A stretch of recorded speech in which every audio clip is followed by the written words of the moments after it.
കേരളത്തിന്റെ തെരഞ്ഞെടുപ്പ് പൾസറിയാൻ 24 മഹിളകൾ രംഗത്തിറങ്ങിയിട്ടുണ്ട്. ഗ്രൗണ്ടിലുണ്ട്. അപ്പോൾ പ്രത്യേക സെഗ്മെന്റിലേക്കാണ് മണ്ഡലം ചുറ്റും മഹിളകൾ.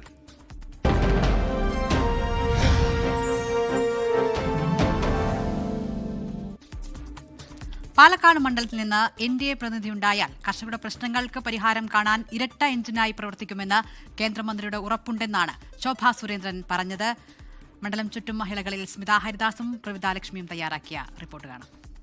ഇങ്ങനെ മണ്ഡലം ചുറ്റും ഞങ്ങളിപ്പോൾ എത്തിയിരിക്കുന്നത് പാലക്കാട്ടെ BJP സ്ഥാനാർത്ഥി ശോഭാ സുരേന്ദ്രനടുത്താണ്. ഇവിടെ കൊണ്ടുപിടിച്ച പ്രചാരണം നടക്കുകയാണ്. നല്ല പാലക്കാടൻ ചൂടാണ്, പക്ഷെ അതൊക്കെ വകവെക്കാതെയുള്ള വലിയ പ്രചാരണം ഇവിടെ BJPയുടെ ഭാഗത്ത് നിന്നുണ്ടാകുന്നു. നമുക്ക് കൂടുതൽ വിശേഷങ്ങൾ ശോഭാ സുരേന്ദ്രനോട് തന്നെ ചോദിച്ചറിയാം. നമസ്കാരം ശോഭേച്ചി. നമസ്തേ. എങ്ങനെയുണ്ട് പാലക്കാട്ടെ ജനങ്ങളുടെ ആ ഒരു സ്വീകരണമൊക്കെ? വലിയ ആവേശവും വലിയ സ്നേഹവും വലിയ പ്രതീക്ഷയും.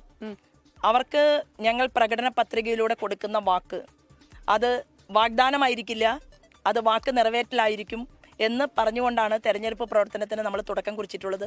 ഞാൻ മുന്നോട്ട് വയ്ക്കുന്ന പോയിന്റ് എന്ന് പറയുന്നത് പാലക്കാടിന്റെ സമഗ്രമായിട്ടുള്ള വികസനം എന്നുള്ളതാണ്. പാലക്കാടിന് നല്ല ആശുപത്രികൾ വേണം, ആരോഗ്യ മേഖല മുന്നോട്ട് പോകാൻ സാധിക്കണം. BJP മുന്നോട്ട് വയ്ക്കുന്ന ഈ ആശയങ്ങളെല്ലാം മുൻനിർത്തിക്കൊണ്ട് സ്ത്രീകൾക്ക് പ്രത്യേകമായ ഏതെങ്കിലും തരത്തിലുള്ള ഒരു കാര്യം അങ്ങ് ആസൂത്രണം ചെയ്യുന്നുണ്ടോ?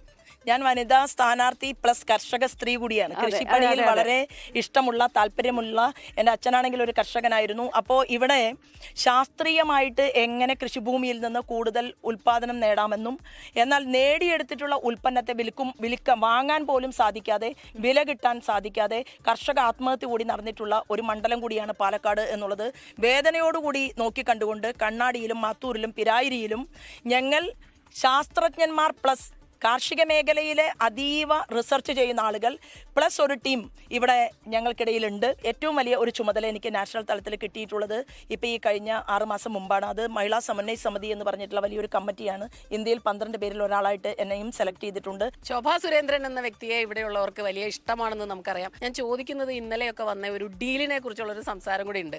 അപ്പോൾ അത്തരത്തിലൊരു ഡീലിന്റെ ഒരു ആവശ്യം എന്ത് NDAക്ക് എന്നുള്ളൊരു ചോദ്യം കൂടിയുണ്ട്. യഥാർത്ഥത്തിൽ ഒരു ഡീൽ ഉണ്ടാക്കിയിട്ടുള്ള ശ്രീമാൻ VD സതീശനാണ്. ആ ഡീല് പിണറായി വിജയനെതിരെ സംസാരിക്കുക എന്നുള്ളതാണ്, സംസാരിക്കാതിരിക്കുക എന്നുള്ളതാണ്. ഞാൻ ചോദിക്കുന്നത്, ഞാനൊരു ഡീൽ ഇവിടെ ഉണ്ടാക്കിയിട്ടുണ്ട്, എനിക്കത് കളവ് പറയേണ്ട കാര്യമില്ല. ആ ഡീൽ എന്താണെന്ന് അറിയുമോ? ഇവിടത്തെ ആബാലവൃദ്ധം വരുന്ന ജനങ്ങളോടും ഞാൻ പറഞ്ഞിട്ടുള്ളത്, കമ്മ്യൂണിസ്റ്റുകാരുടെ കൈപ്പിടിച്ച് ഞാൻ ചോദിച്ചിട്ടുള്ളത്, കോൺഗ്രസ്സുകാരുടെ കൈപ്പിടിച്ച് ഞാൻ ചോദിച്ചിട്ടുള്ളത്, പാലക്കാടിന്റെ വികസനത്തിന് വേണ്ടി 30 വർഷം കഠിന പ്രയത്നം പൊതുസമൂഹത്തിനിടയിൽ ചെയ്തിട്ടുള്ള ഒരു സ്ത്രീ ആയിട്ടുള്ള നിങ്ങളുടെ ശോഭ പോയാൽ പോരെ കേരള നിയമസഭയിൽ എന്നാണ് ഞാൻ ചോദിച്ചിട്ടുള്ളത്. ആ ചോദ്യത്തിന് അവർ എല്ലാവരും കൈയടിച്ച് പ്രോത്സാഹനം നൽകിയിട്ടുണ്ട്. ആ ഡീല് തന്നെയാണ് ഭാരതീയ ജനതാ പാർട്ടിക്ക് ഏറ്റവും വലിയ ഭൂരിപക്ഷത്തിൽ പാലക്കാട് നിന്ന് വിജയിച്ച് നിങ്ങളൊക്കെ ഇരിക്കുന്ന ഇടങ്ങളിലേക്ക് താമരപ്പൂവുമായിട്ട് നിങ്ങളുടെ ശോഭ കടന്നു വരും എന്നുള്ളതാണ്. അത് തീർച്ചയായിട്ടും പാലക്കാട് സ്വീകരിച്ചു കഴിഞ്ഞിട്ടുണ്ട്. ഓക്കെ ശോഭേജി, അപ്പോൾ ഓൾ ദ ബെസ്റ്റ്. അങ്ങനെ ചൂടേറിയ പ്രചാരണങ്ങളുമായി ശോഭാ സുരേന്ദ്രൻ NDA സ്ഥാനാർത്ഥി അങ്ങനെ പോവാണ്. നമ്മളും അടുത്ത സ്ഥാനാർത്ഥിയിലേക്കുള്ള യാത്രയിലാണ്. ലോകത്തെവിടെയായാലും ഏത് സമയത്തും 24 വാർത്തകളും ഓഗ്മെന്റഡ് റിയാലിറ്റി പാക്കേജുകളും എക്സ്പ്ലെയിനറുകളും വിശദമായി കാണാൻ ഞങ്ങളുടെ YouTube ചാനൽ നിങ്ങൾക്ക് സബ്സ്ക്രൈബ് ചെയ്യാം.